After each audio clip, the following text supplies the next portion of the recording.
여러분 안녕하십니까? 토요일 9시 뉴스 시작합니다. 코로나19 국내 신규 확진자 오늘은 110명입니다. 이 가운데 106명이 국내 발생입니다.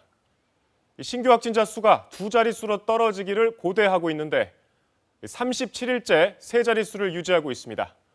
확진자 수가 줄고 있기는 하지만 감소세가 더디다는 얘기입니다. 수도권에서는 여전히 많은 확진자가 나오고 있고 감염 경로가 아직 확인되지 않은 환자의 비율이 연일 최고치를 보이는 것도 불안 요소입니다. 불특정 다수를 대상으로 하는 방문 판매 행사나 설명회에서 확진자 발생이 많은 것으로 드러났고 새로운 집단 감염 사례도 역시 수도권을 중심으로 나오고 있습니다. 자, 이런 가운데 서울 강남구의 한 부동산 관련 업체에서 한 주 만에 벌써 24명의 확진자가 보고됐습니다.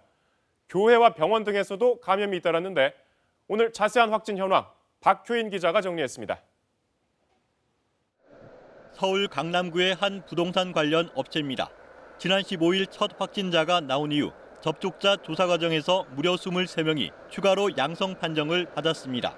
직원들은 물론 직원 가족 5명으로까지 전파가 확인됐습니다.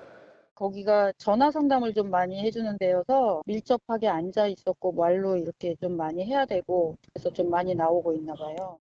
현재 180여 명에 대한 검사가 진행 중입니다. 확진자 중에는 쿠팡 배송 캠프 근무자가 있어 경기도 남양주시에 있는 캠프 한 곳이 폐쇄됐습니다. 지난 14일 첫 확진자가 나온 수도권 지인 모임에서는 9명이 추가 확진돼 확진자가 모두 10명으로 늘었습니다. 경기도 광명 기아자동차 생산공장과 서울 신촌 세브란스 병원 감염과 관련해 각각 2명씩 추가 확진자가 발생했습니다. 인천 미추홀구 소망교회 관련해선 어제 첫 확진자가 나온 이후 지금까지 6명이 확진돼 새 집단 감염 사례로 확인됐습니다. 감염 경로가 확인되지 않아 경로를 조사 중인 사례는 연일 최고치를 기록하고 있습니다. 최근 2주간을 보면 28%를 넘어섰는데 신규 확진자 10명 중 3명 가까이는 언제 어디서 어떻게 감염됐는지 모른다는 뜻입니다. 그만큼 추가 전파 우려가 크다는 얘기입니다.